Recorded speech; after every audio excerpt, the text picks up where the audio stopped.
नमस्कार और हमारे चैनल में आपका स्वागत है। आज हम मधुमक्खी पालन की अद्भुत दुनिया का अन्वेषण करेंगे और शहद, मोम, रॉयल जेली, मधुमक्खी विष, प्रोपोलिस और पराग जैसे विभिन्न मधुमक्खी उत्पादों की कटाई और प्रसंस्करण के बारे में जानेंगे। आइए शुरू करते हैं। शहद मधुमक्खी उत्पादों में सबसे मूल्यवान है। मधुमक्खी पालक फूलों के मौसम के अंत में शहद की कटाई करते हैं। शहद केवल सुपर कॉम्ब से हनी एक्सट्रैक्टर की सहायता से निकाला जाता है। शहद निकालने से पहले कोशिकाओं को सील करने वाली मोम की परत को एक तेज चाकू से हटा दिया जाता है।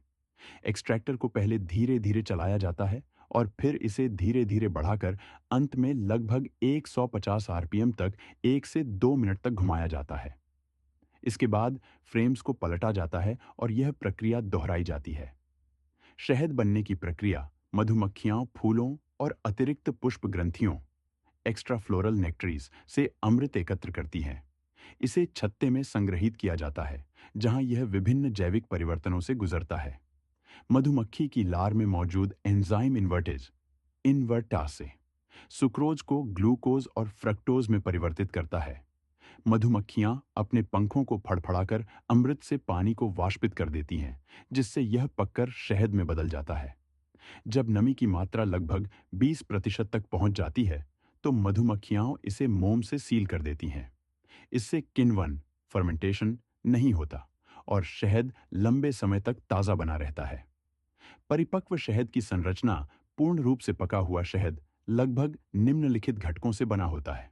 2% खनिज मिनरल्स, 17% पानी वाटर, 16% अन्य घटक जैसे एंजाइम, विटामिन और रंग द्रव्य पिगमेंट्स।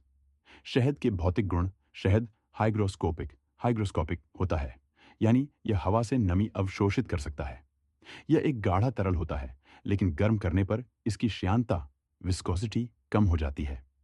इसका घनत्व स्पेसिफिक ग्रेविटी 1.35 से 1.44 ग्राम प्रति घन सेंटीमीटर के बीच होता है। इसका अपवर्तनांक रिफ्रैक्टिव इंडेक्स नमी की मात्रा निर्धारित करने में सहायक होता है। शुद्ध शहद का घनत्व हाइड्रोमीटर से 1.25 से 1.44 के बीच मापा जाता है। शहद का रंग और क्रिस्टलीकरण शहद का रंग उसके अमृत स्रोत पर निर्भर करता है। गहरे रंग का शहद अधिक तीव्र स्वाद वाला होता है, जबकि हल्के रंग का शहद अधिक सुगंधित होता है। समय के साथ शहद स्वाभाविक रूप से क्रिस्टलीकृत हो सकता है। इसमें डेक्सट्रोज नीचे बैठ जाता है, जबकि ऊपर लेवुलोज और पानी रह जाता है, जिससे अनुचित भंडारण की स्थिति में किण्वन की संभावना बढ़ जाती है। शहद के उपयोग शहद अत्यधिक उपयोगी होता है। औषधीय गुण इसमें जीवाणुरोधी एंटीबैक्टीरियल विशेषताएं होती हैं। व्यावसायिक उत्पाद यह स्थानीय और अंतर्राष्ट्रीय बाजारों में एक महत्वपूर्ण नकदी फसल कैश क्रॉप के रूप में बेचा जाता है। वैश्विक उत्पादन और निर्यात कई देश शहद का निर्यात करते हैं, जिनमें मेक्सिको, चीन और अर्जेंटीना वैश्विक उत्पादन में अग्रणी हैं। मधुमक्खी पालन एक टिकाऊ सस्टेनेबल व्यवसाय है, जो भूमि की आवश्यकता के बिना संचालित किया जा सकता है और विश्व भर में मधुमक्खी पालकों के लिए एक प्रमुख आय स्रोत है। मधुमक्खी मोम बीजवैक्स मधुमक्खी मोम वह पदार्थ है जिससे मधुमक्खियां अपने छत्ते का निर्माण करती हैं। यह 14 से 18 दिन की युवा श्रमिक मधुमक्खियों द्वारा स्रावित किया जाता है। प्रारंभ में यह एक तरल रूप में होता है, लेकिन हवा के संपर्क में आते ही यह कठोर होकर छोटे छोटे मोम के तराजू वैक्स स्केल्स का रूप ले लेता है। लगभग 10 लाख मोम के तराजू मिलकर केवल 1 किलोग्राम मोम बनाते हैं। मधुमक्खियां इस मोम का उपयोग अपने विशिष्ट षटकोणीय हेक्सागोनल कोशिकाओं को बनाने में करती हैं, जो मजबूत और कुशल होती हैं। इन कोशिकाओं में शहद और पराग संग्रहित किया जाता है। नवजात मधुमक्खियों का पालन पोषण किया जाता है और रानी मधुमक्खी अंडे देती है। मधुमक्खी मोम की संरचना 70 से 74% अल्कोहल और फैटी एसिड, 12 से 15% संतृप्त हाइड्रोकार्बन सैचुरेटेड हाइड्रोकार्बन्स। मधुमक्खी मोम मुख्य रूप से शहद निकालने के दौरान छत्ते की कैपिंग्स से प्राप्त किया जाता है। इसे पुराने या क्षतिग्रस्त छत्तों से भी निकाला जा सकता है। सबसे उच्च गुणवत्ता वाला मोम कैपिंग्स से प्राप्त होता है, जो अधिकतम पुनर्प्राप्ति दर रिकवरी रेट प्रदान करता है। भारत में अधिकांश मधुमक्खी मोम एपिस डोर्साटा प्रजाति के छत्तों से प्राप्त होता है। मधुमक्खी मोम का उपयोग विभिन्न उद्योगों में किया जाता है, जैसे मोमबत्ती निर्माण, कैंडल मेकिंग, छत्ते की नींव शीट तैयार करना, कोम फाउंडेशन शीट्स, सौंदर्य प्रसाधन, कॉस्मेटिक्स, ठंडा क्रीम, लिपस्टिक। मधुमक्खी विष, बीवेनम। मधुमक्खी विष एक और आकर्षक मधुमक्खी उत्पाद है। श्रमिक मधुमक्खी के डंक से एक विष थैली जुड़ी होती है जहां विष संग्रहित होता है।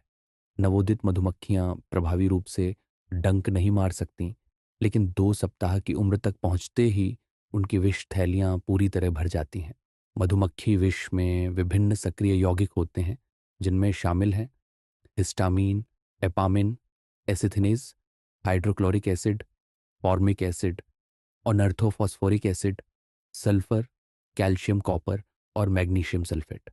व्यावसायिक रूप से मधुमक्खी विष को विद्युत झटके की विधि से एकत्र किया जाता है। एक 12 वोल्ट करंट तांबे के तारों से प्रवाहित किया जाता है, जिससे मधुमक्खियां नीचे फैले नायलॉन कपड़े को डंक मारती हैं। विष एक कांच की प्लेट पर एकत्र होता है, जहां यह सूख जाता है और फिर खुरच कर निकाला जाता है। एक अकेला एपिस मेलिफ्रा कॉलोनी लगभग 50 मिलीग्राम विष उत्पन्न कर सकता है। मधुमक्खी विष के कई चिकित्सीय उपयोग हैं, जिनमें शामिल हैं एपिथेरेपी, रोगी पर सीधे मधुमक्खी के डंक लगाना द्वारा गठिया का उपचार, दर्द निवारण और गठिया उपचार के लिए त्वचा के नीचे इंजेक्शन, दर्द निवारण के लिए एपिटॉक्सिन, वैसलीन और सैलिसिलिक एसिड 1 से 10 से 1 युक्त मरहम, हृदय की मांसपेशियों को उत्तेजित करना, कोलेस्ट्रॉल कम करना और रक्तचाप घटाना, न्यूरोसिस, एंडोआर्टेरियोसिस, एंडोआर्थराइटिस और न्यूराल्जिया का उपचार, एलर्जी प्रतिक्रियाओं का मुकाबला करने के लिए एंटीहिस्टामिन क्रीम या इंजेक्शन। प्रोपोलिस एक चिपचिपा पदार्थ है जिसे मधुमक्खियां वृक्ष रेजिन से इकट्ठा करती हैं।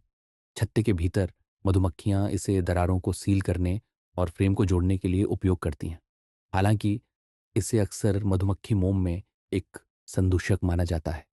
मधुमक्खी पालक इसे फ्रेम से खुरचकर एकत्र करते हैं। प्रोपोलिस में निम्नलिखित घटक होते हैं: रेजिन और बाल्सम 55%, एथेनॉल और सुगंधित तेल 10%, परागकण 5%। प्रोपोलिस के कई उपयोग हैं, जैसे मवेशियों में कटने, घाव और फोड़े के उपचार के लिए मरहम तैयार करना, इसे पेट्रोलियम जेली के साथ मिलाकर जलने पर राहत देना। रॉयल जेली एक असाधारण पदार्थ है जिसे 6 से 12 दिन की उम्र की नर्स मधुमक्खियों द्वारा स्रावित किया जाता है। यह अत्यधिक पोषक होता है और युवा श्रमिक लार्वा, रानी लार्वा और वयस्क रानी को खिलाया जाता है। यह विशेष आहार रानी को श्रमिक मधुमक्खियों की तुलना में बड़ा और अधिक प्रजननक्षम बनाता है। रॉयल जेली में शामिल होते हैं प्रोटीन 15 से 18%, मुख्य रूप से अमीनो एसिड जैसे अलेनिन, आर्जिनिन, ग्लाइसिन, लाइसिन आदि, सल्फर और विटामिन ए, बी और सी। रॉयल जेली को एकत्र करने के लिए मधुमक्खी पालक रानी कोशिका को काटते हैं और 2 से 3 दिनों के बाद चिमटी से लार्वा को हटा देते हैं। फिर विशेष चम्मच से रॉयल जेली निकाली जाती है और ठंडे तापमान में संग्रहित की जाती है। एपियाइस मेलिफेरा से प्रत्येक रानी कोशिका से लगभग 200 मिलीग्राम रॉयल जेली प्राप्त की जा सकती है। रॉयल जेली के 2 प्रमुख उपयोग हैं। ये छत्ते में रानी निर्धारण के लिए जिम्मेदार है। यह मनुष्यों के लिए एक अत्यधिक पौष्टिक पूरक है। परागकण मधुमक्खियां फूलों से एकत्र करती हैं और इसे अपने छत्ते में एक प्रोटीन युक्त खाद्य स्रोत के रूप में संग्रहित करती हैं। मधुमक्खी पालक परागजाल, पॉलिन ट्रैप का उपयोग करके इसे एकत्र करते हैं, जो इसे वापस लौटने वाली मधुमक्खियों से इकट्ठा करता है। पराग प्रोटीन का एक उत्कृष्ट स्रोत है और इसे पोषण पूरक के रूप में व्यापक रूप से मानव आहार में उपयोग किया जाता है। कुछ फसलें जैसे सेब, अल्फाल्फा और तिब्बतिया घास, क्लोवर पूरी तरह से मधुमक्खियों पर परागण के लिए निर्भर होती हैं। यहाँ तक कि आत्म परागण करने वाली फसलें भी मधुमक्खियों के दौरे के बाद अधिक उपज देती हैं। यह मधुमक्खियों को वैश्विक खाद्य उत्पादन के लिए अनिवार्य बनाता है। मधुमक्खी पालन हमें शहद, मोम, मधुमक्खी विष, प्रोपोलिस, रॉयल जेली और पराग जैसे उत्पाद प्रदान करने के अलावा परागण और जैव विविधता बनाए रखने में भी महत्वपूर्ण भूमिका निभाता है। यदि आपको यह वीडियो उपयोगी लगा तो लाइक, शेयर और सब्सक्राइब करना न भूलें ताकि आप विज्ञान और प्रकृति की दुनिया से जुड़ी और रोचक जानकारियां प्राप्त कर सकें।